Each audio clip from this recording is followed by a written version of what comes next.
Hudson. Oh my goodness. You are one of my favorite people in the industry. I'm so excited that you're on the show. Welcome to MyFlora Fridays. You are a researcher, a biochemist, an author. You have worked in licensing, compliance, regulatory consulting.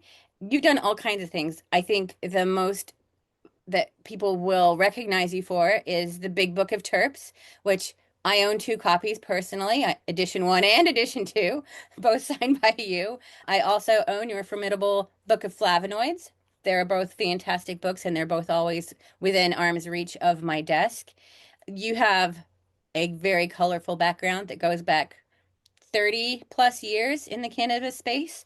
And I am really excited to talk to you and go a little bit off the rails from what what people normally talk to you about, which is smoke and pot or whatever. But Russ, it's nice to have you on the show. You know you better than I know you. And so I'd love for you to tell everybody who you are, what you do, and why you're here. Cool. Thanks, Anna. Yeah, and likewise, you're also one of my favorite persons in the industry. I'm very happy when I know you're going to be at an event that I'm also going to be at, petting my dog right now because she's being very insistent. I have been in this space for my whole life. I mean, cannabis has been my life. I did have an interesting or colorful background. That's also how the United States Navy put it when they made an exception to accept me, that they would overlook my colorful background. But it's because I was an orphan and literally grew up on the streets and in group homes and shelters and orphanages and often just kind of on my own. By the time I was 12, I had taken up the habit of getting weed on front, basically getting it loaned to me and selling it by the eighth and then making money that way. Worked my way up through the cannabis black market, so to speak. Eventually started like brokering large amounts, particularly between Mexico and Canada, started smuggling cannabis from Mexico up into the United States and selling it, particularly in the Northeast, where I could get a ridiculous return for it, which had to be done because the risk back in those days was really great. We're talking the 90s. And then eventually that brokering took me all over the world, worked with Canadian cannabis, Mexican cannabis, went over to Europe, worked with the coffee shops and suppliers groups of the Netherlands, worked in Germany and did a lot of smuggling before Germany got their medical program up and running. Worked for 7 or 8 years with the cannabis social clubs of Spain. I was based in Barcelona during most of that time, opened a couple of cannabis social clubs and worked with the folks up in Belgium before those were shut down. And even some work in like Switzerland, and smuggled South African cannabis into the UK and into Spain, and worked smuggling huge amounts of sun grown Spanish cannabis into the rest of Europe. I kind of grew up in cannabis. It was like by necessity. It was black market most of my career. If you divide my career in black market, gray market, and white market, most of it was black market. I've been to jail multiple times for my work with cannabis. Never any lengthy sentences, but certainly been arrested and jailed numerous times. I've had my grows raided by the police, and then also years later spent a large part of my consulting career keeping people in Europe out of jail for their work with cannabis. And then eventually came back to the United States as a seasoned consultant and started doing a lot of licensing work here. I've won licenses for all different kinds of cannabis clients in basically all the states that have sort of either medical or recreational laws on their books. And then around 2018, after working with the cannabis social clubs for years in Spain, one of my biggest jobs I was basically a procurement officer for these cannabis social clubs because it was very difficult for these clubs to grow all of their own cannabis, which is technically what they're supposed to do. So they would need to find other sources of cannabis, and I would help them find those sources and vet that cannabis, whether it should be purchased or not, how much it should be purchased for, how much it should be sold for, all of that. So in the United States, mostly my licensing work was all white market. For the first time, I was really doing stuff that wasn't going to send me to jail. I wasn't going to send the people that I was working with to jail. And that kind of was a new dimension for me. And it's absolutely where I prefer to stay. And I kind of ratcheted that up by 2018 after working as, in addition to other things, consulting and so on, as a procurement officer. and hearing so much just bullshit about cannabis and what it does and why it does what it does, and just ridiculous amounts of myth and legend and conjecture and bro science. And I'd known for a long time, since the 90s, that there was much more to cannabis than just THC. So in 2018, I said, I really enjoy working in the white market, but there's still a lot of nonsense. I want to continue to do that, but I want to bring like education and some truth to what I have long seen as a hippie sort of run industry, which has made it very difficult for us to achieve credibility as we ask for legalization. So in 2018, I paused most of my consulting work and I dug deep into the metabolites of cannabis, particularly looking at terpenes, terpenoids, reviewed around 6,000 studies to produce the Big Book of Terps. I had been a writer and editor for most of my life, in addition to my cannabis work, always had multiple jobs. And so that's what I did. I produced the Big Book of Terps. And since then, I have stayed mostly in cannabis science, producing other works and also licensing and consulting here in the States. So where I sit now in Seattle, I have a regulated market. I'm no longer worried about going to jail. And this is my 36th year in cannabis.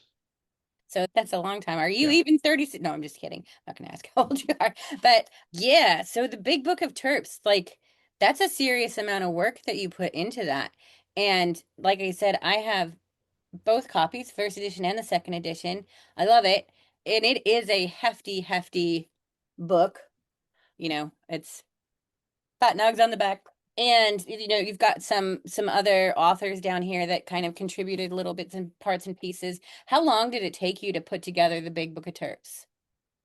And then also, Um, how did you structure it? Yeah, I mean, the structure in the beginning was there was no structure. It was just review, study after study after study, and kind of learn. And, I did not approach it with an organic chemistry background at all. So I also had to bring myself up to speed to even understand what some of these concepts were. For instance, you'll notice in the first edition, which honestly was a proof copy, I had been working on it for several years and people were getting very anxious about when is it going to be produced. You'll see in the proof copy that I don't talk about isomers. I didn't understand them. My main point in writing this book was I need to help the masses, to help lawmakers, to help lay people who don't know, help them understand these concepts. And so early in my organic chemistry self-learning adventure, I knew that I did not understand isomers well enough to try to impart that knowledge to readers. I also felt it was too early in the terpene discussion. So I just didn't. So edition one that you have is a pretty rare copy. I didn't allow it to be out there for long because it was a proof copy. It really wasn't ready for the market. There was an edition 1.5 where I made some significant updates. And then by edition two, you'll see that each molecule has sometimes, 12 different isomers because it's taken years to develop this understanding, which is exactly, what happens in the university program. It takes you years to acquire all the knowledge, to learn it and to incorporate it. So there really was no structure in the beginning. That came about once I understood more and more of these concepts and what was actually happening in cannabis. Then, as a longtime writer and editor, I knew that, how that needed to be structured was, for one, to talk about what the terpenes do for plants first, because that's what's most interesting. Plants using terpenes as chemical signaling, as chemical weapons to call out to predators of their enemies. Absolutely fascinating stuff. So, as a writer, I knew that I needed to be able to have a textbook that you could read front to back as a layperson, not knowing any of these concepts, and still find it a pretty cool read. And so that's how it took shape, is how do I impart the science? When do I impart the science? And how deep? You'll notice each edition gets deeper and deeper in the science because you can see in the industry, we're talking about it. People are learning more about it. They're ready now to talk about isomers and why, saying limonene, for instance, is not enough. You need to understand which isomer because it's a huge difference. The structure kind of took shape that way, wanting to talk about how plants use the compounds, and then a big focus on the synergy because that's what we've been talking about a lot in cannabis is the entourage effect. I think the synergy is much more than that. And then, of course, diving into each molecule with its own chapter. the lack of organization at first almost doomed the project because what I realized right away as I got into the science was that you don't need cannabis for terpenes. You just don't. In fact, you'd kind of be foolish to try to look to get, let's say, therapeutic levels of terpenes from cannabis. A better option would be to, go outside and breathe in coniferous forests or to eat veggies and fruits and stuff that have a lot of terpene and terpenoid compounds in them. So in the beginning, before the structure of the book really took shape, I did flounder because I thought I was writing myself out of a job. My focus is on cannabis, and I quickly learned you just don't need cannabis for these compounds. But there are interesting things about terpenes and terpenoids in cannabis and the way that they interact with cannabinoids and the way that they interact with other compounds. And of course, you do acquire some of these substances depending on which method you're using to consume cannabis and some other variables. Was able to pull the discussion into cannabis in a way that I felt was as targeted as you could really be, considering we don't have many of these studies about terpenes specifically in cannabis. Hopefully that will come over the years. So there's still a lot to learn. I am sure that I'm looking at edition 3 of the Big Book of Terps right now, and I already know that there are things that I did not cover that I need to cover, particularly the biosynthesis of terpenes. We really need to get into that more. We need to look more at, precursor elements, precursor compounds. And so there are going to be some changes there and also some fixes, but probably structurally, the book is now organized the way that it will be going long into the future. So a years long event to organize it and kind of piece it all together. So that's interesting the way that you went about that, and it clearly been a learning process. And so I thought it was interesting looking at the Big Book of Terps that you did. This is not a cannabis book. This is a book about terpenes, and terpenes are ubiquitous in the plant world and probably beyond. So you've got, when you look at a certain terpene, you kind of list all the places that you can source that terpene from. And so I like that about the book because although, terpenes are a big part of the conversation in cannabis, this book is not just about cannabis. I don't know how you're going to have time to do an edition 3. You also came out with the formidable book of flavonoids, which I also own a copy of, and you're working on a book on esters. I don't know the whole title yet. First, I want to say that yes, this is a big conversation in cannabis right now. It's all about the terpenes. And I feel like we've gone from sativa indica. No, no, no, no, that's not a thing. Then we went to, oh, it's THC, highest THC. The more the THC, the higher you'll get, the better the experience you'll get. And we're learning THC is not the thing either. So now people are like, oh, we need to know about the terpenes. What are, and we're giving them, the terpene profiles and the top 3 terps in this strain and that strain. And I feel Mhm. like that's not the thing either. They are important in terms of, the smell and the aroma and figuring out will you like this thing or not. But there are other compounds. I feel like, and I've talked to you about this to you before.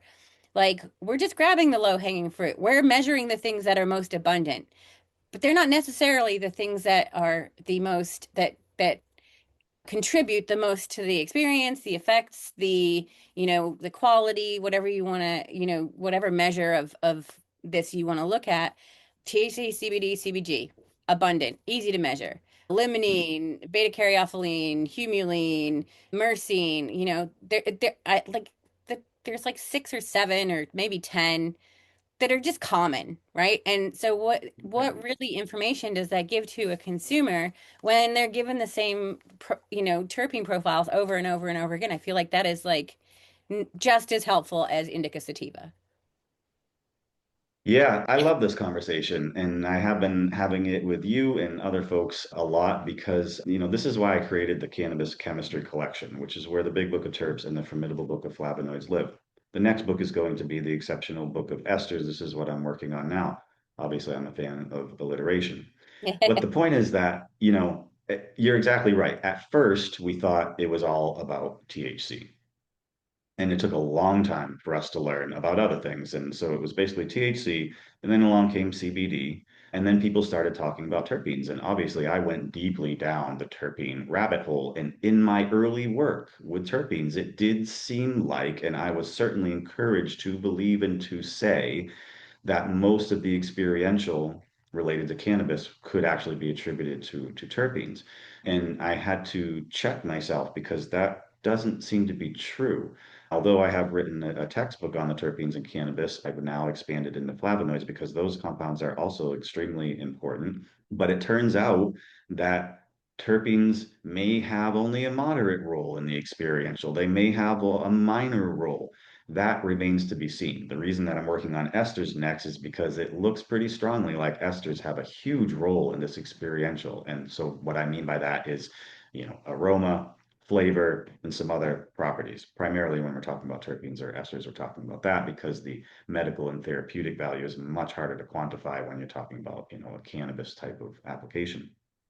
So esters seem to be largely responsible for a lot of the sweeter experience of cannabis, like berry flavors, strawberry flavor, banana flavor. Banana. Esters are also therapeutically extremely valuable. And so this is what I found so far, right? Like I did the big book of terps that covers 42 terpene compounds over 42 individual chapters. The book is 420 pages long. And when I pulled, like, for my classes like terpenes 101, I pulled these slides to show all of the different potential medical and therapeutic uses in terpenes based on everything that I pulled from the book. And I was able to create 3 slides of 2 columns, just these huge lists of all the potential therapeutic and medical value of terpenes. A couple of years later, I produce flavonoids, and I want to do the same thing for my flavonoids 101 class. Flavonoids only covers 20 compounds, so 20 chapters. The book is like 220 pages, half the size of the big book of terps, half of the compounds overall. And when I did that same thing, using the book to just pull the therapeutic and medical value, I was able to come up with 7 slides. And I had seen also when I was doing the research for the flavonoids text that it really appeared that flavonoids' medical and therapeutic value was significantly greater than terpenes, in some ways, like wildly so. I'm now thinking as I get into Esther's research that I'm probably going to find something similar, right? Like now it looks like terpenes may not be responsible for a lot of the things that we have attributed them to in the past, and maybe they're esters. Flavonoids seem to be much more medically and therapeutically valuable than the terpenes. And so are esters the same? Are esters more valuable than terpenes medically and therapeutically speaking? Are they more valuable than flavonoids? Are they around the same? Don't really know. But what we're talking about here is 3 classes of compounds, essentially, and they all play a really big role in the cannabis experience. So this is why the cannabis chemistry collection exists, because then after esters, I'll cover thiols. And obviously, with the work of abstracts and some other players in the cannabis industries, we really need to be looking at sulfurs, particularly if we're talking about like that skunky odor, which is characteristic of many cannabis strains.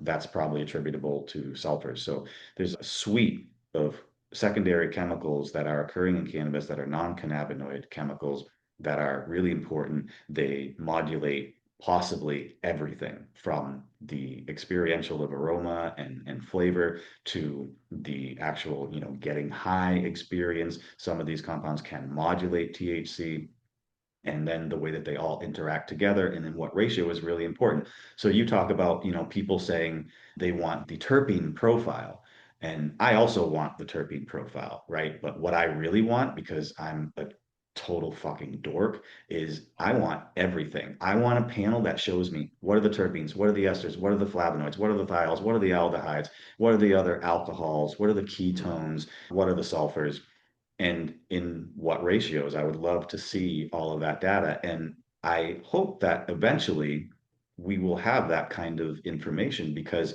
it may be where instead of looking at terpene profile, and you also mentioned like looking at the top 3 terpenes, which I think is really important, maybe we just need to look at the top 2 terpene compounds, the top 2 flavonoids, the top 2 esters, etc. Maybe there is a way of building a different type of profile for cannabis where at a pretty quick glance we can say this ester, these terpenes, these thiols and sulfurs we can look at this and make predictions right away, like you often can in chemistry, where we pretty much know what that's going to smell like. We know probably what it's going to taste like, notwithstanding physiology.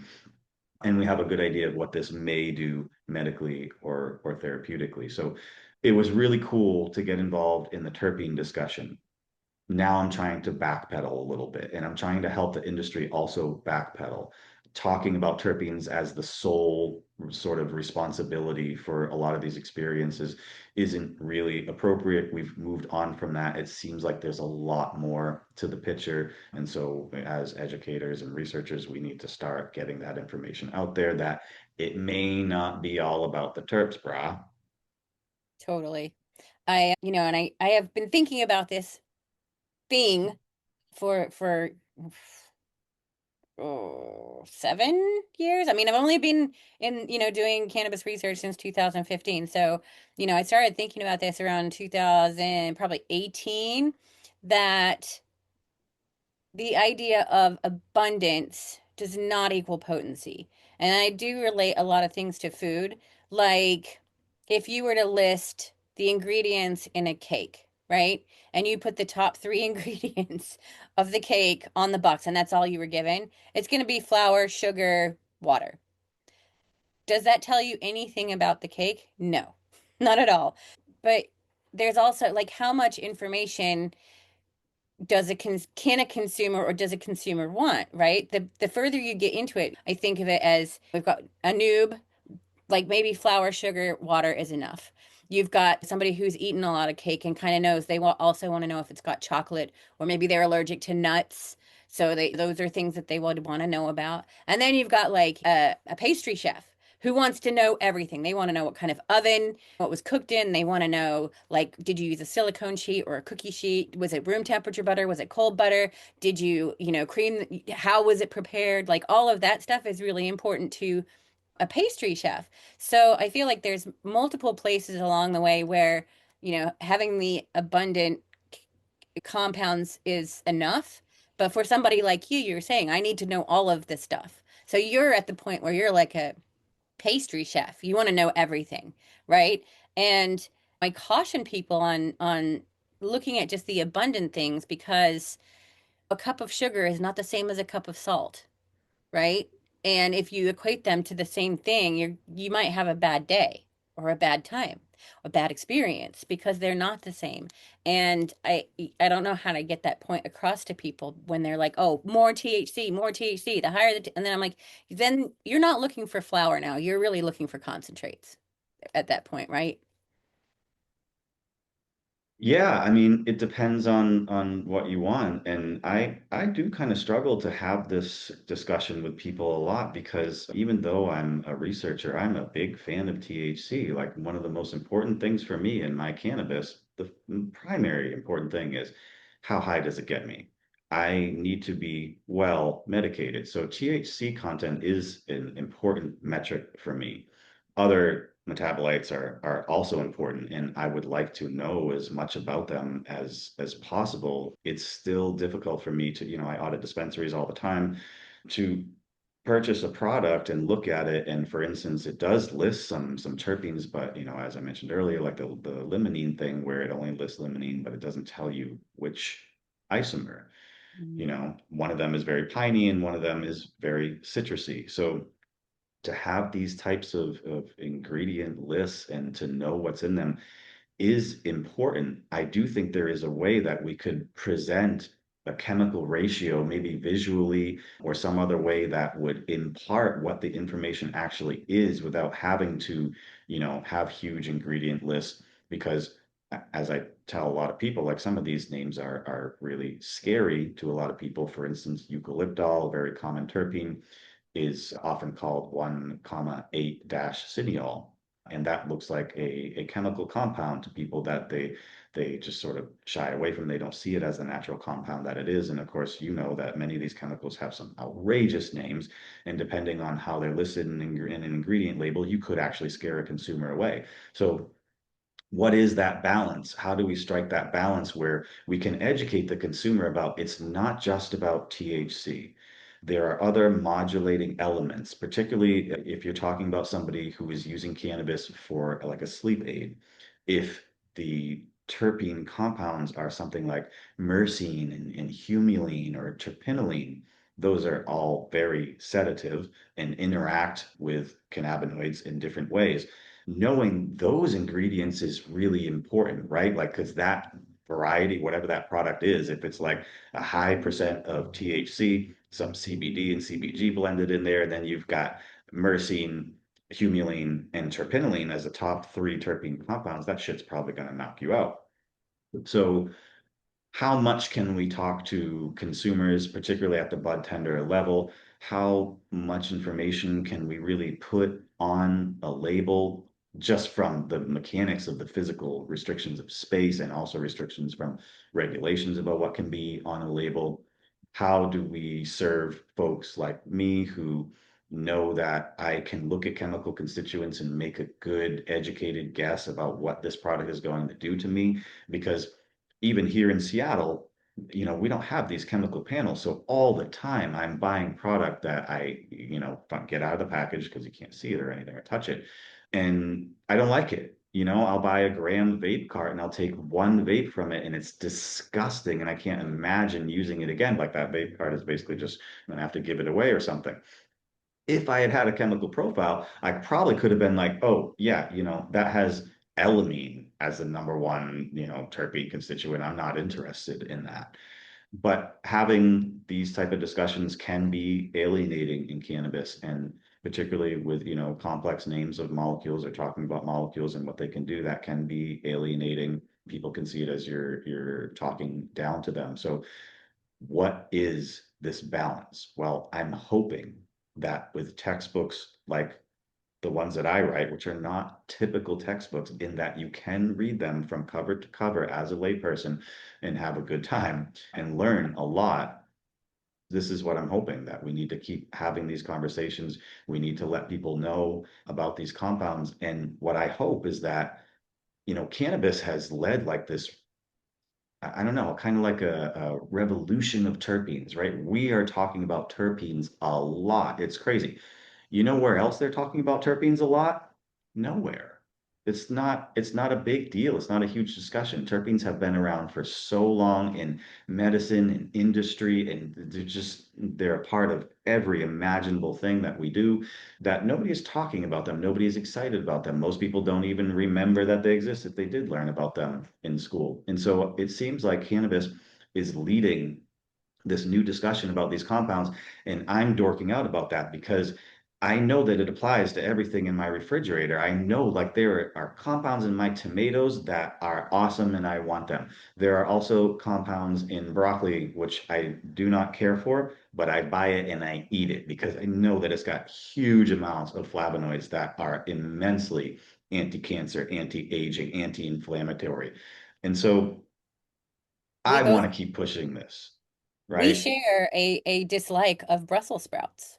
Those are in Yeah, those are in the broccoli, like they're literally the same species as broccoli, right? But I can't I'll eat broccoli. I like broccoli. You don't like broccoli, but the Brussels sprouts are mm-mm. that's a hard no for me too. Yeah, I don't care what's in Brussels sprouts. I'm not eating them. But I am aware, and so like I'm kind of awake about the food that I'm eating, and particularly when it's plant related. And so I'm hoping that this discussion spills back over into the rest of the world, where we can start having more discussions, maybe even in the supermarket aisle via like, I don't know, a little sign that says like blueberries that you have for sale there are high in this flavonoid, which has been shown to be whatever, or just a simple statement of blueberries high in camphorol or high in orientin or whatever that thing is. And we can start to kind of help people remember or know for the first time that the compounds that we're geeking out about in cannabis are actually in all these other things that we eat. And when you go for a walk in the woods or near a field or whatever, you're inhaling these compounds. Are very volatile. And so that's sort of the hope to me as a dork for plant-based molecules, is that we can revive the discussion in the general world and people can start making those decisions about their health and saying, I want to eat this food because it has this in it and I know that. And I don't know, I just think that would be cool. I feel like, you're right. And I feel like the health nuts of the world who, they want their smoothies and they want their, pliables and whatnot. They know that acai and blueberries are powerful, powerful antioxidants. And like that's as deep as it goes. Like we love Correct. antioxidants, right? Yeah. First, why do we love antioxidants? What is an antioxidant? And I'm sure that Right. there are many of them. So what is it in blueberries? What is it in acai that makes it a powerful antioxidant, right? And maybe these books of yours can get deeper into that for the health nuts of the world, not just the potheads, but understanding, what is a flavonoid, and where can I get it, and what does it do for me, and why should I be eating it or smoking it or whatever the case may be, right? Is there a difference between smoking your flavonoids versus eating your flavonoids?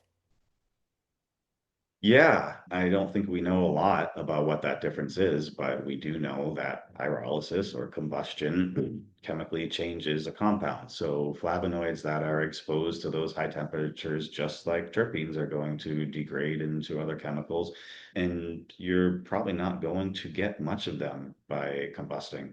There's a lot about combusting that we don't know and that we really should be doing a lot of studies on because this is still the primary way that people are consuming cannabis after 30 something years of consuming cannabis flower myself, mostly from joints, pipes, and bongs, as I got deeper into the science, I did eventually give up flower and I won't go back to flower. There's too much about combustion that we don't know. Compound. So if you eat foods, you're going to get those flavonoids. It's kind of the way it works. First pass metabolism may change some compounds a little bit, but and some compounds may not be available, whether it's a terpene or a flavonoid.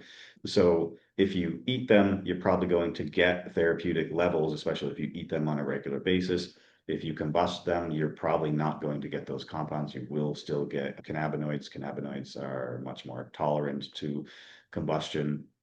Speaking specifically about edibles, this is a place that we don't really have a lot of information on. And typically, like terpenes or flavonoids or any other secondary metabolites often aren't added into those products. So you're just, talking about food ingredients there, which may have some natural flavonoids. For instance, if you're making like cannabis brownies and you're using dark chocolate, then it probably has some flavonoids in there and you will get them that way, but you're not getting the flavonoids from the cannabis. I think that the only way that I can see that you could really get flavonoids is like an alcoholic extraction of cannabis, in particular one that was maybe cut with a little bit of water in the extraction process as well, or by eating Mm. cannabis, eating it raw, eating the buds, eating the leaves, particularly if you have some varieties that are very colorful, very purple, very blue, maybe pink. Those colors are predominantly caused by flavonoids, particularly the anthocyanin class, of which we have quantified one in cannabis, carocyanin. If you want to acquire flavonoids by cannabis, the best bet would be to choose those colorful varieties and eat them raw, eat the leaves in salads, particularly the lower lying leaves, the more colorful ones, or you could juice them. Overall, my advice to folks, if they want to get flavonoids, which again are anti-aging, anti-tumor, anti-cancer, anti-inflammatory, I mean, honestly, their medical and therapeutic uses are kind of ridiculous. There's so much. The priority would be to eat foods that are high in flavonoid content. The next priority, if you want to get flavonoids, would be to take supplements, which you can. Fisetin is a great supplement. I do take a fisetin supplement sometimes. It's a very, very powerful anti-aging and anti-cancer agent. It's extremely common in strawberries. So that would be sort of the next priority down, would be taking some type of supplement. And then moving into the cannabis world, the next priority would be eating cannabis raw. And then I guess the next priority would be trying to find some product that had flavonoids or other compounds that you're looking for added back in. So certainly there is an order of priority of how you could get these compounds.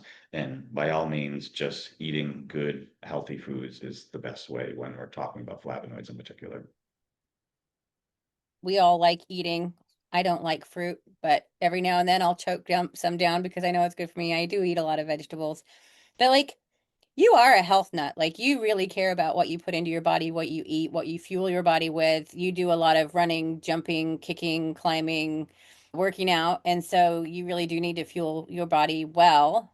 And so I don't know that people know that about you, that you run, jump, kick, climb, lift, and do all this healthy stuff, right? Yeah, no, I don't like, I don't post about that or anything, and I'm pretty quiet about my personal life on social media. So a lot of people don't know I do very active hiking with the dogs constantly. My hikes are usually, 8, 10 plus miles. I run regularly, also 8 to 10 plus miles. I work out in gymnastics and martial arts and, just regular like working out.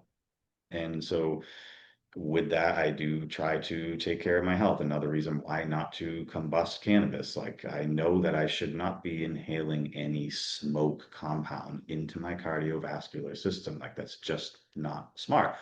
Although again, I did for years, for over 30 years, I combusted a lot of cannabis. And who knows what impact that really had, but I know that I shouldn't be doing that. So that's another reason for the change for me. And it's certainly the reason why I, carefully look at my diet. I look at ingredient lists. I also look at ingredient lists in shampoo and deodorant and toothpaste, and because all those things are also going into or on your body, absorption through the epidermis is a real thing. So I'm looking all the time. And also because I'm a dork and I just like to, see what those compounds are and study them. I'm the same when I go for a hike. I can't help but like look at the rocks as I walk around and being like, oh, that has mica in it. That's pink quartz. And just seeing what things are made of, and then kind of you can make deductions about your environment or about your food, certainly about your health. You had mentioned earlier not asking my age. I'm 48. That's why it makes sense about my longevity in cannabis. And, I think that a lot of my good health is because of cannabis. Despite the fact that I combusted it for a long time, it's extremely anti-anxiety for me. It helps with, PTSD and some of the trauma that I experienced as a long time orphan and street kid. Some of the other benefits that I get of just being calm and being able to get into a meditative state.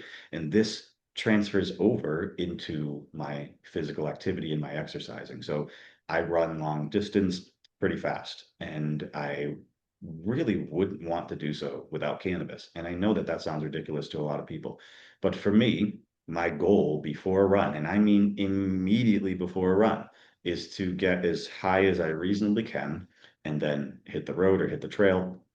It becomes very meditative for me. So I'm able to kind of like disconnect my brain from my body, and my body just operates autonomously and it's going for a run, but I'm living up here. I'm separated from the pain.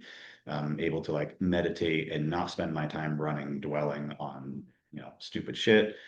Also when working out, I definitely want to have some cannabis before working out to help just relax. Relaxation and being fluid makes you less prone to injury. It also helps me focus, which makes me less prone to injury.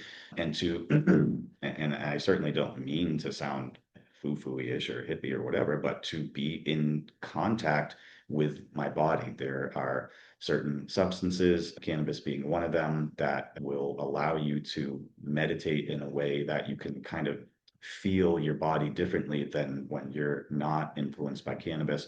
And so all those things factor into being healthy, staying healthy, but also using cannabis as a tool to enhance all of that. I've heard that. And I actually had a friend in grad school who was studying the effects of cannabis on people who exercise. And there have been multiple studies now that show cannabis helps with stamina, with endurance, and with recovery. So when Yeah. you have a really hard workout, muscle soreness, things like that, cannabis can help with that. I am not a fan of working out at all. I used to be a gymnast and a swimmer and played netball. I did a lot of athletic things, and then I hit my teens and I was like, fuck this, this sucks. I feel like the THC is sort of that vehicle to have that detachment and have that sort of, endurance and stamina to get through a workout that is worth working out for. that makes sense, right? Yeah. Um, uh, I just want to ask you a quick question. So you, and this is going back to some the the big book of terps. You said there's 420 pages, and I know you are an expert at formatting. Did you do that on purpose? Yeah, of course. Okay, I just had to ask that. Yeah. That's where the Fat Nugs artwork appears on page 420, and then it Yeah, goes into yeah. the index from there. Dustin was like, I'm pretty sure it's on page 420. And then he was like, he's nah, nah, nah. And I was like, oh, no, it is. It's on 420. Yeah. So, okay, so we've got all these compounds. I don't think that we should be looking at the most abundant. You are of a different opinion, and you want all of the ingredients. How? Okay, so we have testing in cannabis, right? And in different states, they want different things on the label, THC being the number one thing. But, most states have a handful of cannabis, maybe nine or so, and the terpenes are sort of optional, whatever. But testing is really expensive, and a can't like a lab can't test for all of the thing, or maybe they can. How logistically possible is it to get full compound profiles for different strains and also have it be accurate where that strain is, let's say, Blue Dream? Because I know, because it was my research that found that not all Blue Dreams have the same genotype and therefore wouldn't necessarily have the same chemotype, but maybe they do. That's why they were labeled Blue Dream. So I think this comes back around to one of your companies that you've started relatively recently, Little Dragon, right? Where you're trying to characterize strains with a more complete chemo profile. Right. Yeah, I mean, Blue Dream is a good example. Years ago, I used to own this website called the Cannabastard, where I just like blasted things that I saw in the cannabis industry that deserved to be blasted. And one of the articles was called Why Your Blue Dream is a Wet Dream. And I talked about during my research with the Big Book of Terps, I had looked at many, many different samples of these products that were called Blue Dream. But looking at the chemical profiles, they read like totally different compounds. Like I had like 15 different blue dreams. And so it became really apparent that, the answer to your question is it's impossible. You can't. It's not possible to do this. Why? Because even if you start with the same exact genetics, let's say that we were able to quantify blue dream, because that's what I asked. What is blue dream? What the fuck is blue dream? Can anybody tell me? Can you tell me chemically what blue dream is? No, you can't. But let's say that you could. Let's say we had defined this is exactly what blue dream is, the genetic promise that's held in the seed. Well, I give those seeds to you, I take some seeds for myself, and we give them to somebody else, and we grow using nearly identical methods. Chances are very high that the end harvest and the curing and the finished product that we have will all have a different chemical profile. The reason for that could be differences in the soil, differences in the air, differences in extraction efficiencies, slight differences in the water, and many, many other variables. So it makes it very unlikely that we're going to be able to quantify what a thing is. And to me, that means that we need to do away with strain nomenclature because it just doesn't make any sense. So I think that what really needs to happen is we need to be educated about what compounds have this effect, right? And we've already talked about this here on this show. What compounds have what effect and help consumers understand that, and then empower them by testing for those compounds and displaying those results in the test. So what Little Dragon does, we hope that it'll do, and we're about to launch actually this month in our first dispensaries, is it collects COA information from retail cannabis websites that have that information, because as you mentioned, not everyone does, and not every state requires testing for these secondary compounds. But for the ones that do, this program collects that information and then it makes recommendations white label. So like the user doesn't really know they're interacting with something that isn't the dispensary website. It makes recommendations based on like these chemical profiles.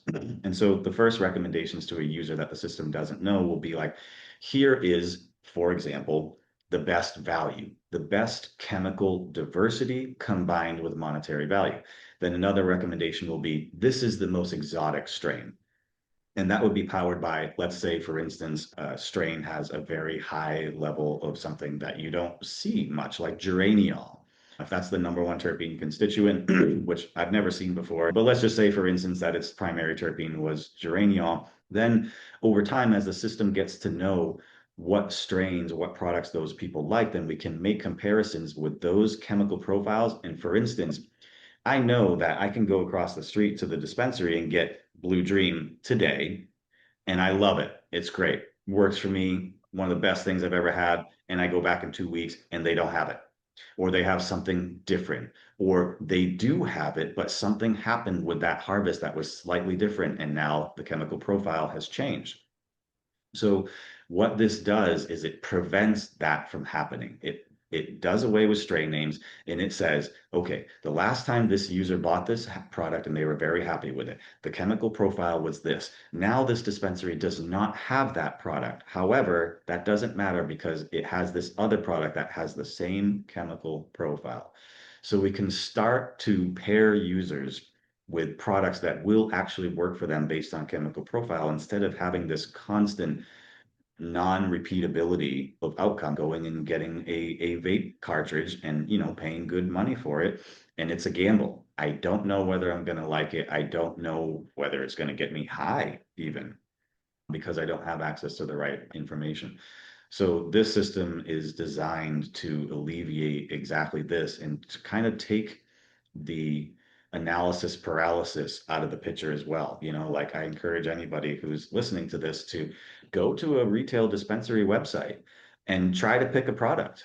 It's not easy because, for one, you can't see the actual product. These are all generic images. In fact, many of these websites will have the same exact image for hundreds and hundreds of different cannabis strains, or they'll just have like a picture of the packaging, which doesn't tell you shit as a cannabis consumer. It takes that analysis paralysis away, because when you're looking at a website and it has 3,000 SKUs, how do you possibly make a decision? The way it's done right now is most dispensaries have recommendation engines built in based on what product they need to move or what product they've been incentivized to move. That doesn't really bode well for consumers. And part of my main concern in writing these books is to educate consumers. And I think that this software, this AI, is a way to do that, where we can help them get repeatable outcomes without strain name nomenclature, out having to worry about a product might not be there again. We can connect them with a similar chemical profile. So again, this is all sort of going back to what I would like to see, which is where we can have more information about what the product is. Because to your point, if you're buying a cake, you will probably look at the ingredients, especially if it's just like a store-bought cake. So why wouldn't you want to look at the ingredients of your cannabis? Like, it's going to get you high. It may make you feel bad. It may make you feel good. Cake's just going to make you feel sick if you eat too much of it. Like, the implications and the risks are kind of much higher for cannabis. So why wouldn't we want to see? Part of that is because, as you mentioned, testing is ridiculously expensive. The cannabis culture is resistant to testing because it's seen as authoritarian. And we spent the last 70 years, having our doors kicked in, our lives turned upside down, our dogs shot, our children taken away, and mostly our men in cannabis, because that's how it always was, go to jail for a long time. So this is an authoritarian kind of feeling for people who have been in cannabis, especially those who've been in for a long time, where they're making me test. It's the man who's doing, it's the government, and it is expensive and all these things. And I get that, as I mentioned earlier, I grew up in the black market, but now I've evolved into the science of cannabis, and that puts me in a different position. It often puts me at odds, particularly in the Northeast where I'm from. I'm constantly at odds, especially with like caregivers who don't want testing and feel that cannabis should be loose next to the tomatoes in the supermarket, which I 100% agree with. But I'm also a big fan of testing, especially if you're saying you're going to use it for a medical purpose, like, yeah, then it needs to be tested. Come on, like, we're stupid not to. So there is a lot to this whole discussion, but ultimately the only answer is found in essentially an ingredient list. Again, if you look at ingredient lists or you care about what's in your food at all, or just kind of want to casually know what's in your food so that you can know what it might taste like if you're considering something new, then why wouldn't you want to in cannabis? That was a lot. And I do have to push back a little bit on, like, I love the idea that you're building where you have like an entire chemical profile. However, doing away with the strain names is not helpful because naming things is how we communicate with each other. So, we have different names for different types of tomatoes. They have different characteristics. Do the names mean anything? No, but then what we do have in tomatoes that we don't have in cannabis is a way to inbred lines, right? So you buy a beefsteak tomato, whether you take it home or I take it home, we will be growing beefsteak tomatoes. However, I can still guarantee you that our tomatoes will not be comparable because I suck at growing shit, right? Are they not both beefsteak tomatoes? Yes, they are. Are they both good beefsteak tomatoes? I guarantee you mine will be shitty if I even get one, right? So it's not just about the name. I think the name is important because well, the starting point is the genotype. Does the genotype match the name? Number one. Then we've got, those external inputs, the growing environment, who grew it, when, how mature was the fruit, or was the bud fully mature? Was it over mature? Because that's also going to change the chemical profile, right? Like you can think of a green banana Yeah. versus a ripe banana versus an overripe banana. Those are very different things. And it can be the exact same banana over a 2 week period is going to change tremendously. How do we capture that perfect banana, right?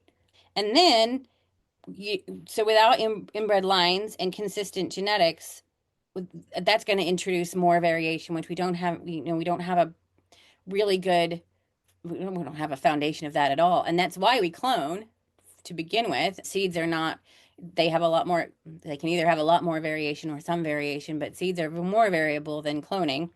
And then, my other point, and I know I'm throwing a lot at you, like we could have standard growing conditions. Like if you grow Blue Dream like this, and harvest it at this time and then cure it like this, then it will turn out like this. And then if somebody is growing not under those standard growing conditions, all they have to put on there is this is Blue Dream, not grown to standard, and so it's going to be better or worse, depending on who the grower is. And then my question would also be if you're taking the chemical profile of something, whether it be the same exact strain from the same mother, grown at different times, how likely is it that you're going to get the exact same chemical profile every single time they harvest? Because unless they have a super dialed in and never changing cultivation, which we know that cultivators are changing shit all the time. They're changing their nutrients, they're adjusting this, they're adjusting that. Every time they do something different, that's going to result in a change. So even if we had this information with over 200 compounds that are possible in cannabis in different ratios, like how likely is it that we're going to get the same compounds in the same ratios from grow to grow, even if it's the same grower, clones, etc.?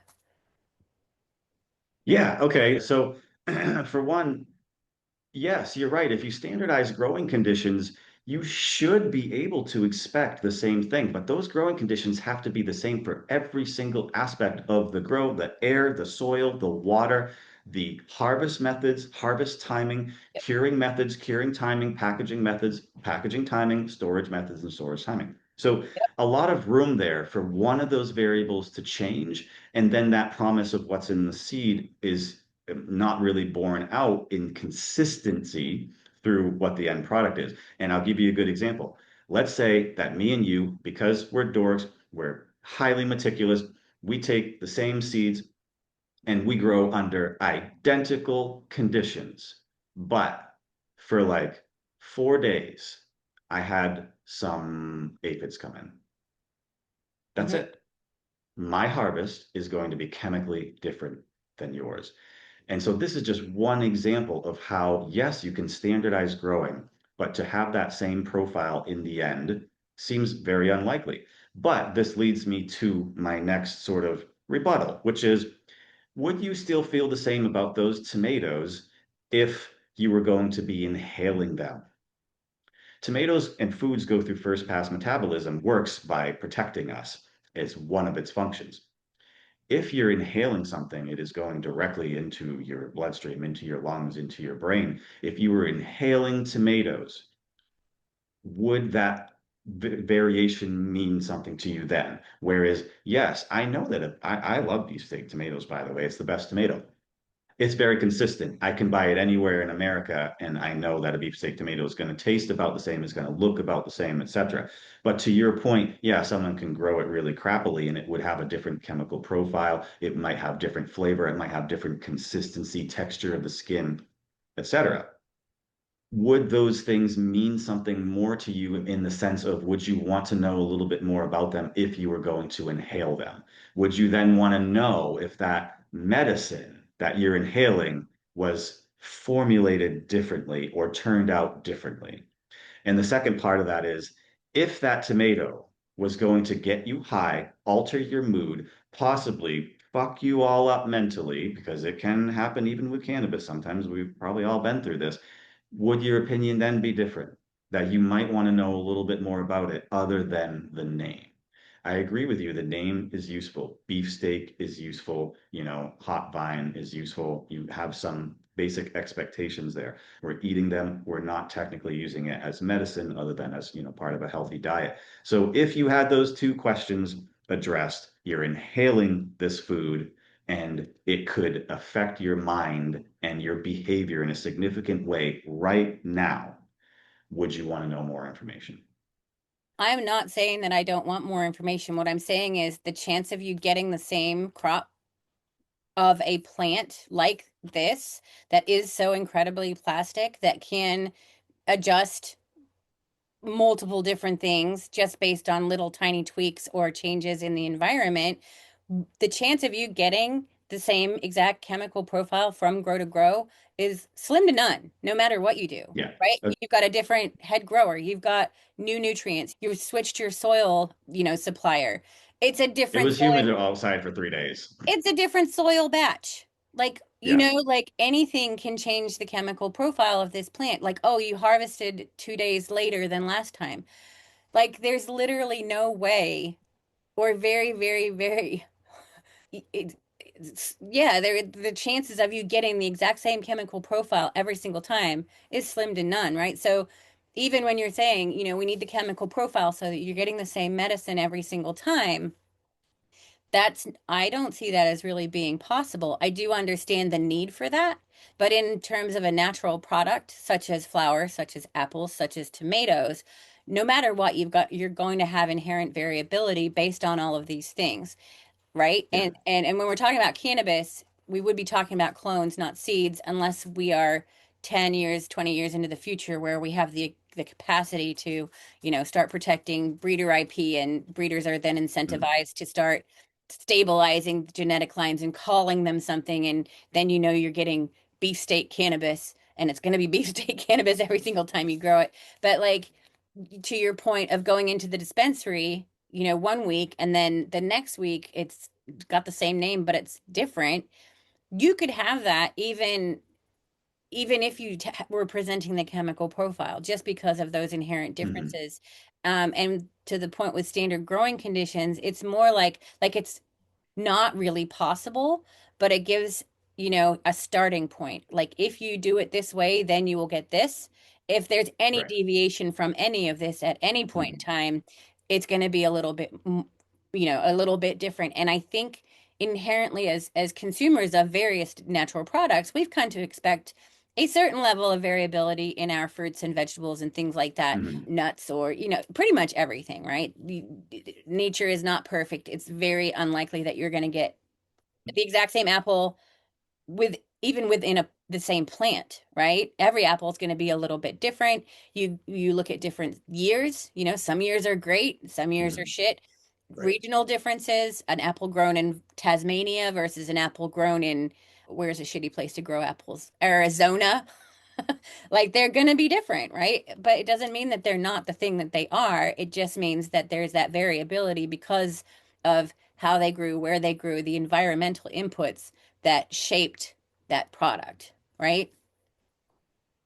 Yeah, and perhaps I'll feel, more confident once we have that expectation of like in general, this is what Blue Dream is. We don't really have that right now. And I know that scientists like you are working on that and we need a lot more of y'all and we need you to move faster. And so obviously I have a deep understanding of how one tiny, tiny variable can completely affect the end chemical profile. So the idea here is similar to get a similar profile. And for that purpose, you don't need to know the name. And, I think a good example would be farnesene. Like I've had cannabis that was high in farnesene before, and I don't like it. And that's why I gave that example about aphids, because let's say that you grew a crop of your own genetics, uh, and the back corner of your acre had some aphid problems. Typically, the way that a plant will respond to aphid infestation is by significantly increasing levels of farnesene, which is an aphid alarm pheromone. When plants are attacked by aphids, they know that aphids use farnesene as an alarm pheromone to basically signal to the other aphids in the area, like, hey, shit, some threat is here, let's go. So, what plants will do is they will significantly increase their levels of farnesene to fake out the aphids with that alarm pheromone. So you could have your own genetics, your own grow where everything was the same, but a portion of your crop was exposed to aphids before you got control of it or before you harvested or whatever the situation ended up being. So that portion of the same crop is going to have levels of farnesene that are very high compared to the rest of the crop, which will probably have no farnesene, if we're speaking about cannabis anyway. And so this is something that I would really want to know. And if, for instance, you were growing what you called Blue Dream, and I got the farnesene high variety, I'm probably not going to be back. And so that variability is a real thing. I don't think anybody could really argue against it. It's really difficult to produce exact chemical profiles, or probably Mhm. impossible, right? Like when failing some new technology that we're not even thinking of right now, it's impossible to produce the same chemical profile. So what I'm saying is let's look at similar. If the top three terpene ingredients are this, and the top three flavonoid are this, and the top three cannabinoids are this, and the top three sulfurs, or however deep you want to go, are this, you could make ratios and assumptions that would say this product is probably pretty similar. Whereas you could literally say this Blue Dream right here tested from the same brand with this, but the same brand at a different dispensary had that, farnesene variety or whatever COA they're reporting, and make that distinction and not offer that as a recommendation to that person. Obviously, there's a long way to go with AI. There's a long way to go with technology, and there's a really long way to go with cannabis metabolites, what they do, why they're important, are they important at all, and what to do with that information. But for me, similarity should be enough to guide users to get repeatable outcomes. And I think that's one of the biggest things, one of the biggest problems for dispensaries and retail cannabis is consumer satisfaction is pretty low, especially compared to other industries. And so now what about like the things that are uh produced in incredibly small amounts that have a gigantic effect in the body? So let's say we've got the blue dreams. They look very, very similar, but for whatever reason, this one has, went through some sort of somatic mutation and now it's got some like THCV or THCP that's been produced in it. We know THCP is what, 33 times more strong, more potent, wrong word, Hmm. but more potent than THC, Yeah. right? So you've got your top cannabinoids, you've got your top terpenes, you've got your, flavonoids, whatever, your set of chemicals that you want to test your top three of. But this one has more THCP. The person comes in and okay, everything looks good, everything's very similar. They take it home. Now they're high for 3 days because this one's got THCP in it. Like you could have a very different experience, and because you Yeah. haven't looked at all the chemicals, you wouldn't even know it's there because it's there in such a low quantity but has such a dramatic effect. You can still get that huge variability in Hmm. experience, even though those the major chemical profile looks identical. or very, very similar. Right. You know what I mean? So those are the things that keep me up at night.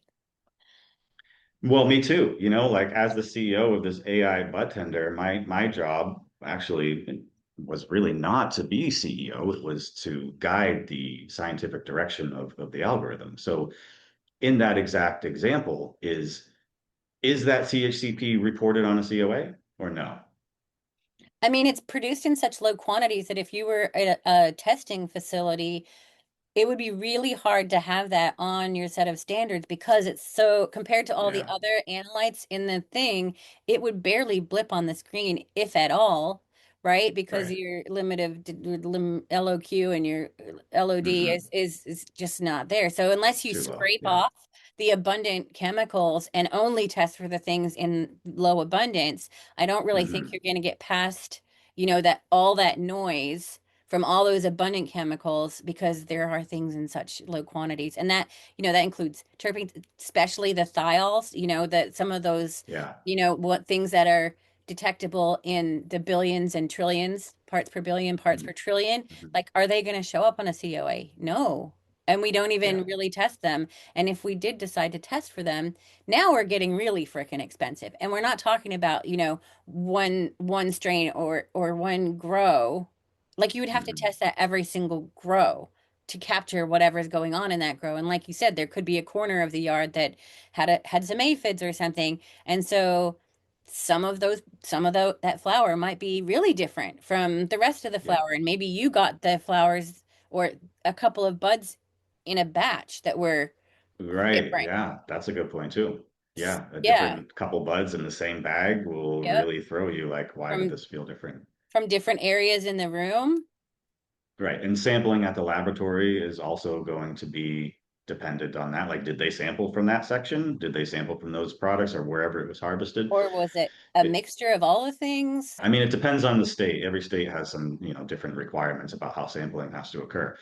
I would say, like for our purposes with this particular startup, is that if it's quantified in a COA at all, even if it's very low, this is something that I will flag. If it has THCP in it, even if all other compounds are similar to another, that variability will definitely flag it. And some other terpene compounds that wouldn't normally appear in cannabis will flag it as well as being special, unique, or just requires more review before it's put like kind of into the system to become a recommendation.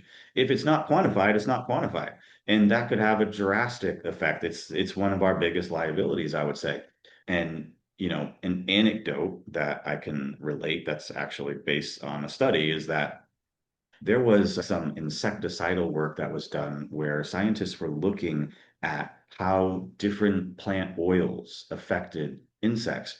And what they found was kind of by accident is that the top terpene constituents in an essential oil that has insecticidal activity, that insecticidal activity, scientifically speaking, is often attributed then to those top constituents in the oil, right? But what they found is that these insects were able to neutralize the top three or four major terpenes, and then they were left defenseless because they had used their resources to neutralize those terpenes that we would consider to be the primary insecticidal compounds. And then it was a minor terpene that killed the insect that normally wouldn't have an effect on the insect.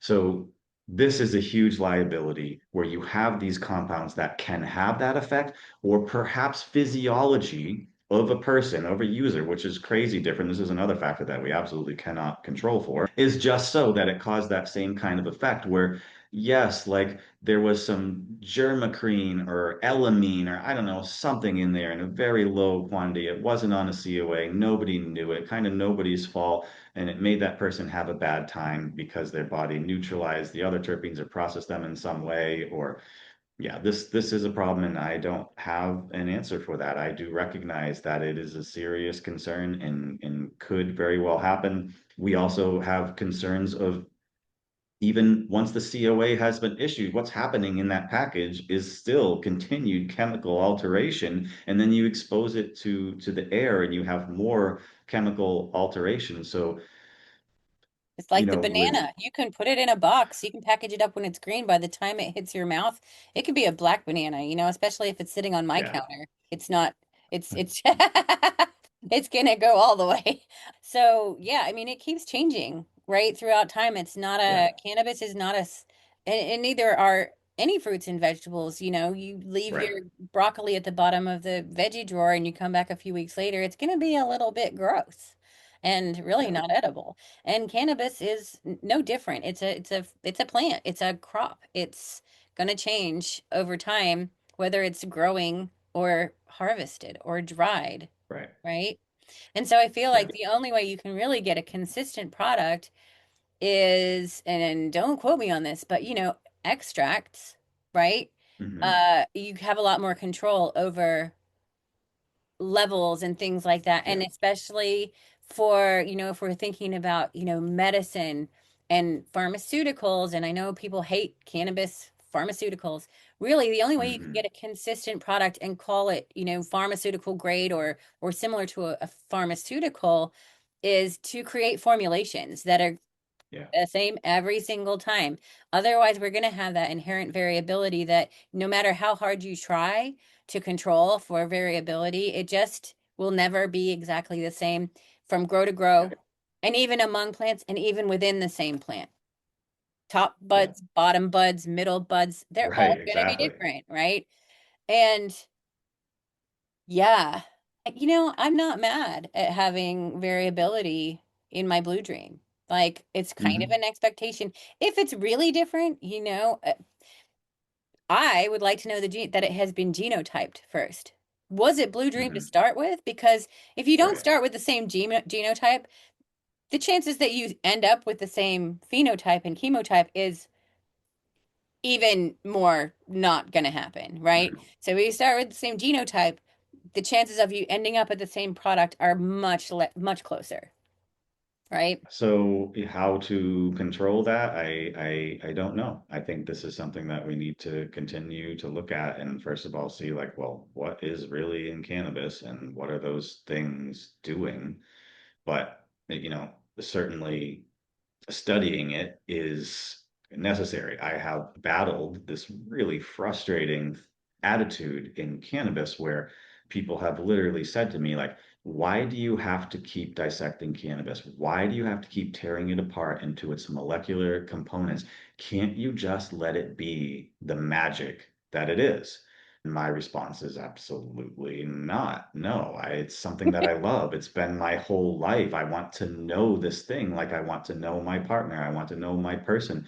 I need to understand it because it occupies a huge space in my life, a huge space in my brain. Um, Years ago, I wrote an autobiography about my work in cannabis. It's called Weed Deeds. And, the book is very thematic. It's basically like move to a new area and immediately source and get involved in cannabis. So it's like my personal expectation, my personal need, my commercial and business expectation and need. So, this is a serious issue for me. It's a huge part of my life. I definitely want to know it. I understand tests are expensive. And to that point, I hope that that can change, right? Why are tests expensive? Well, because nobody has the standards, nobody has the SOPs, and nobody is testing for these compounds. So it's more of a scarcity sort of demand. And that, as we know, creates very high prices. So if it weren't so scarce, if more people were looking into this, if more laboratories had more standards, if it was more common expectation to say, like, look, these aren't tomatoes, we're inhaling them, we're hoping for therapeutic benefit, and they're being produced by all different kinds of companies and players and inconsistencies and different regulations about how products can be made. Um, to sort of ask for information, I think is the right direction that we need to go in. And eventually, I think that people are going to appreciate it. I think there are plenty of dorks like you and I that want to know, want to have that information, if anything, because it's casually interesting, but also because it has serious implications for our work, serious implications for our personal health. And this is a growing, burgeoning industry that it has not been fully cut loose on its own yet. Schedule 3 has happened does not alleviate that at all.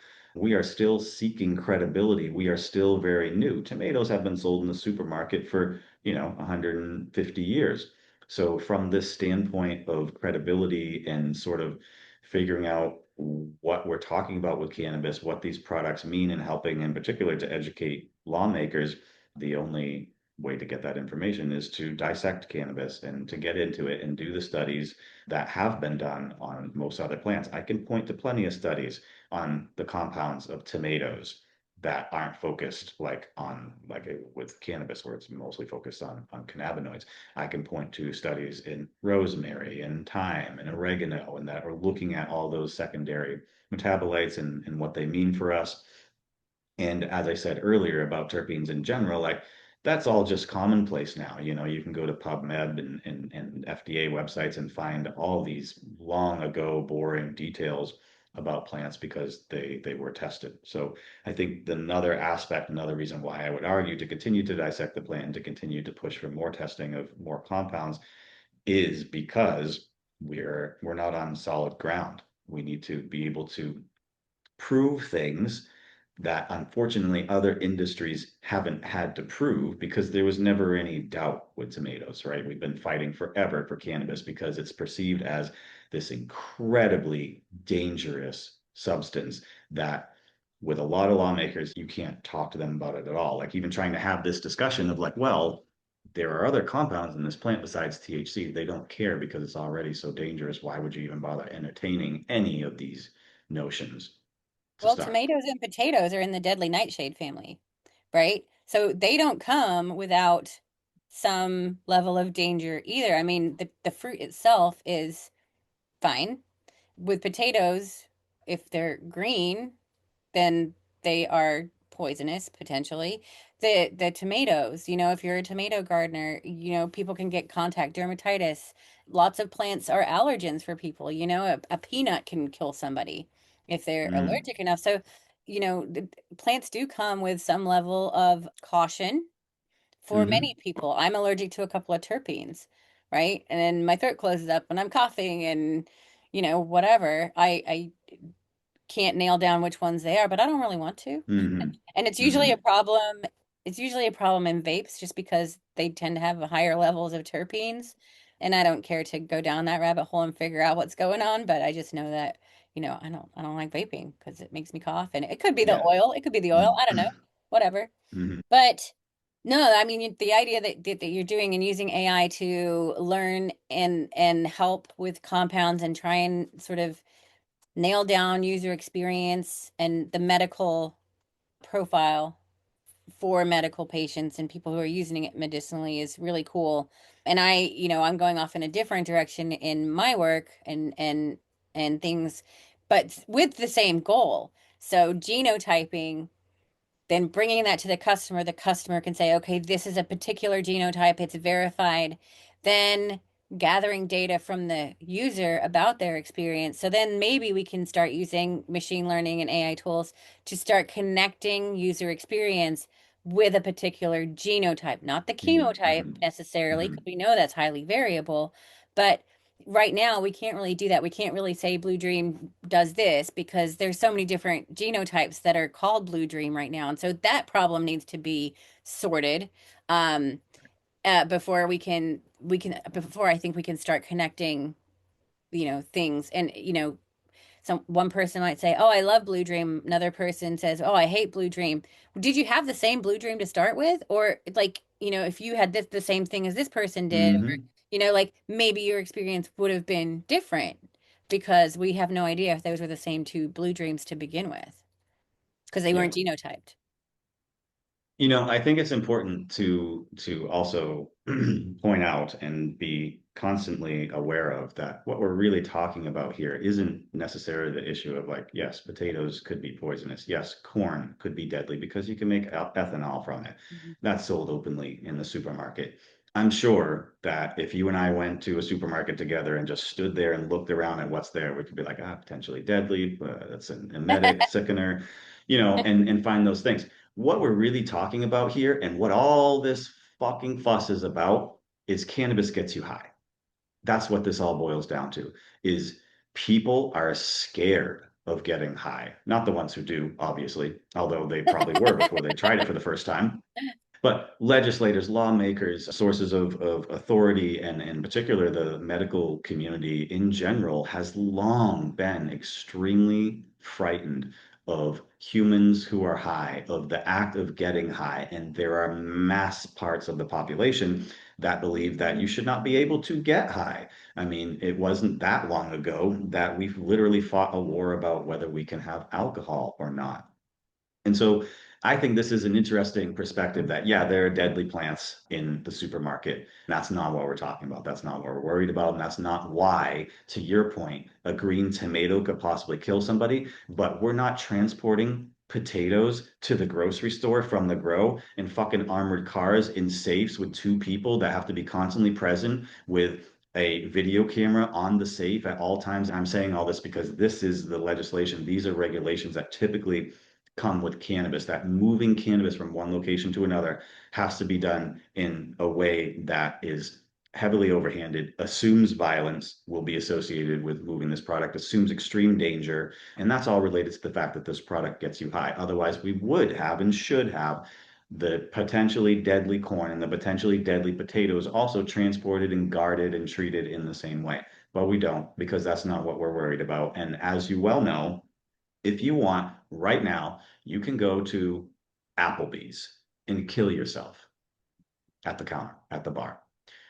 Hopefully, the bartender would cut you off before that. But if you weren't that visibly intoxicated, you could certainly do that if you want. You could certainly go to any package store and buy enough alcohol to kill yourself right now, today. But we see it everywhere. It's not being transported by guards. It's not moved around in safes, etc. So this is really an important perspective, I think, to keep in mind is that we're talking about the fact that cannabis gets you high, and people are petrified of that, particularly those who write our laws. You could swallow a bunch of Tylenol and kill yourself. Tylenol Yes. is incredibly effective at relieving pain and reducing fever, but if you take enough, it will kill you. Yeah. And it's just over the counter. No harm, no foul. You don't need an ID to buy it. You know, a teenager, a 13-year-old, 12-year-old could walk into a grocery store and buy a bottle of Tylenol, which would have enough Tylenol in that one bottle to kill them. So yeah, Yeah. it's absolutely crazy the way that we treat this plant. And we do need to bring some market maturity.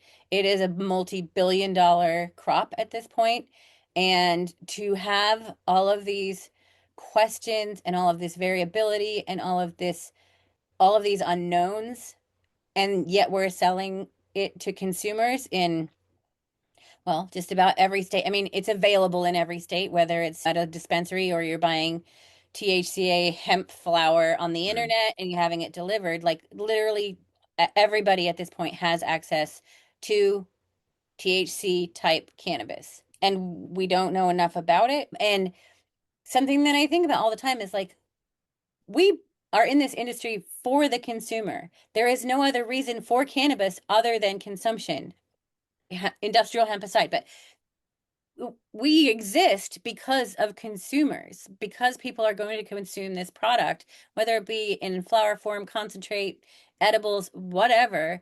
And yet we're giving them all kinds of crazy shit that they have no idea what they're getting really. And I Yeah. don't believe that consumers really understand the the mess that we're presenting them with. That all of this shit that we don't even know, there's in no consistency, high variability. The number on the packages are not indicative of what's in the package. There's flour with mold on it, but it tested negative for mold. Like all of this crap.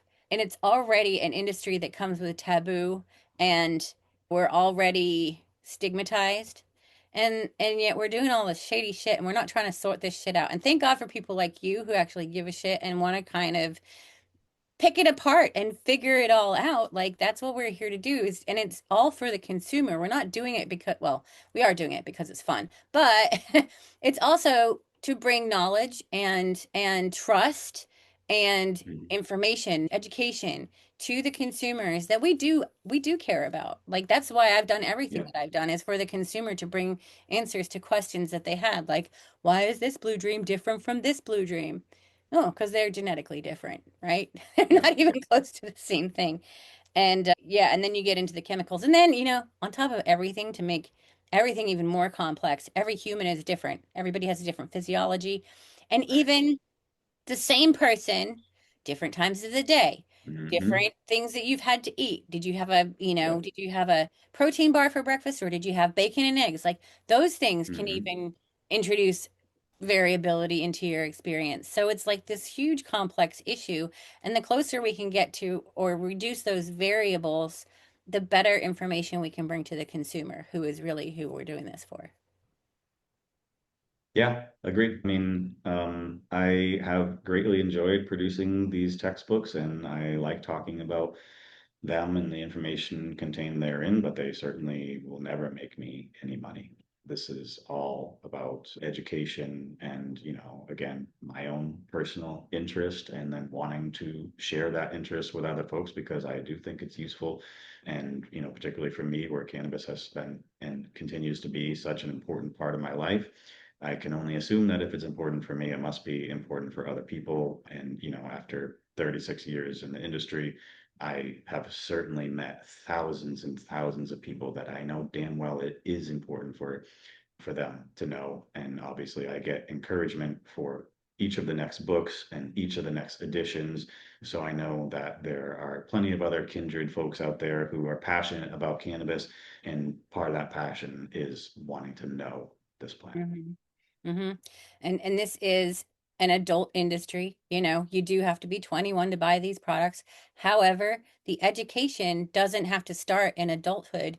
And I want to finish out this interview with you talking about another book that you wrote specifically for children. So this is the book. This is called What's That Weed?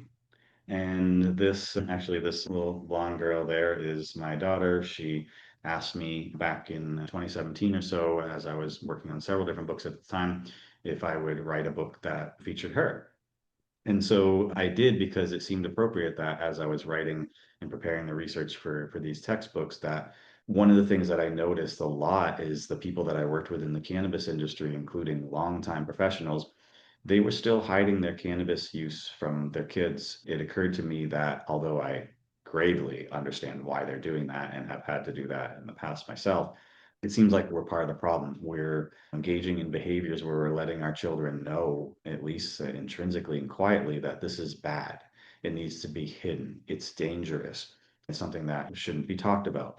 I have felt the opposite most of my life and have involved my daughter in virtually every part of cannabis other than partaking in it and smoking and getting high and stuff. I have pictures of her stirring a bubble hash bucket at like 5 years old and sometimes attending meetings with me. I felt it was really important not to hide any aspect of my cannabis affiliations from her because I don't want to be part of the problem. I don't want her to have that doubt in her mind about, well, my father like writes these books and supports the industry, but at the same time, he like keeps it quiet and hides it from me and etc. So I never did that. This book is written in prose, so it's all rhyming, and it talks about the different ways that cannabis is used. So here the girls are eating it in their salad, and here an older sister uses a formulated cannabis honey to treat epilepsy. It talks about its use in hempcrete and in clothing as for relaxation, similar to how other people, have a glass of wine or beer or whatever. It talks about its use in the treatment of PTSD as feed for chickens, etc. So again, it's written in prose, it's all rhyming, and it talks about all the different uses of cannabis to sort of set the stage early on that this is something that not only is okay, but has a huge part of human existence and has for a long time. Humans have interacted very, very closely with cannabis for a long time. We're talking probably tens of thousands of years. Long time ago, I wrote an article, I'm not even sure if it's still published somewhere today, called the co-evolution of man and Mary Jane. And it posed some serious questions about how much cannabis and mankind influenced the other's evolution. And so this is something that has been a critical part of human existence for a long time.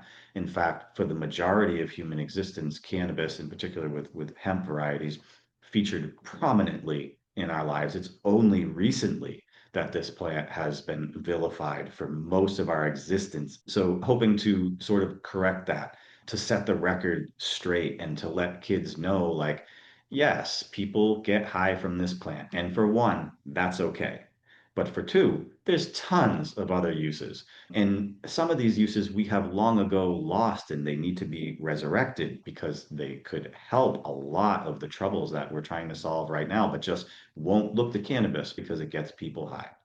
And so that's what this book is about. It's saying, like, yes, people get high from this plant, people get high from lots of things, but also look at all these things you can do with it and know that it's okay and know that all of the story takes place in Stella's house and her farmhouse on the farm, and so all the different uses that are talked about are all occurring within this one family on this one farm to really show like it could be, and for many people is, an intrinsic part of our life and can bring us joy and medicine and healing and utility and function and all the different things that we knew for 10,000 plus years at least it brought to us, and we just forgot that. So this is what's that weed. Do you have a favorite passage in um there? I really like the passage with the chickens. So in this case, on the farm, they feed the chickens hemp seed. So I'm bad at the camera angle here, but it says, just across the yard was a fence with a gate where a half dozen chickens pecked, pooped, and played. And there in a trough was a bag full of seeds, where Stella reached in and said, "Hey, Emmy, take these." Then Emmy and Tweed helped give the chickens their feed, while Stella explained, "But these aren't just any old seeds.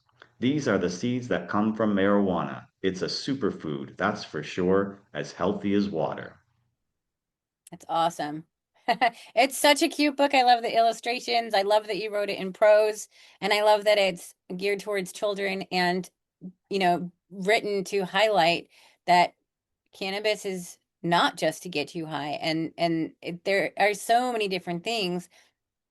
And, just being in the cannabis industry, and this is one of the reasons I started this podcast too, is because there are so many different directions. It's not just growing and selling weed and getting high. Like that's a very small slice of the cannabis industry, from science to entrepreneurship to law to accounting to chemistry, genetics, all like so many different, like pretty much anything you can think of, it's got a space in the cannabis industry, right? And it's the industry is just as diverse as the plant itself. In Indeed. and I think that that's cool. And I think Yeah, you're cool. And I have covered, I thanks. think, all of the ground that I plan to cover. But is there anything else that you want to talk about or say? And if not, and if so, go ahead. If not, I need you to tell everybody where to find you and how to buy your books. Okay, that's kind of what I want to say is, I'm a self-published author, so please buy books from me. Don't buy them from Amazon or Barnes and Noble. They are available everywhere all over the world that way. The way to support me the best is to come to me directly. You can reach me at russ@cannabischemistry.org. Please buy the books directly from me. I can make you a nice custom inscription in the front. It's cheaper when you buy it from me. The shipping happens much faster, and it is the best way to support me.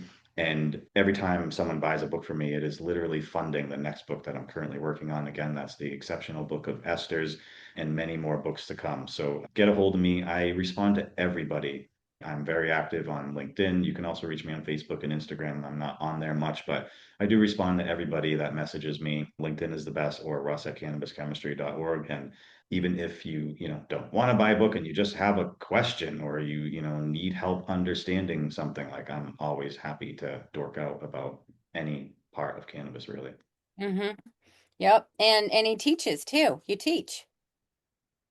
Yep, you can also take a class. I have several different classes, Terpenes 101 and 201, flavonoids 101 and 201. I teach it at various universities and colleges, and I give these classes and lectures to cultivation centers and manufacturing groups and retail groups, executive groups, doctors, formulators.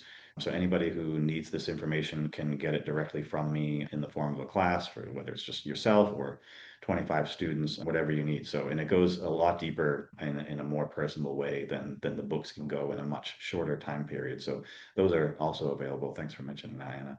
Yeah, no problem.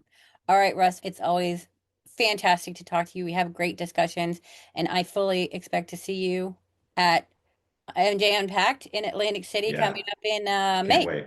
Yeah, it's going to be Yep, awesome. sounds good. All right, see you Cool. then. Bye. Thanks, Anna. Bye, everyone.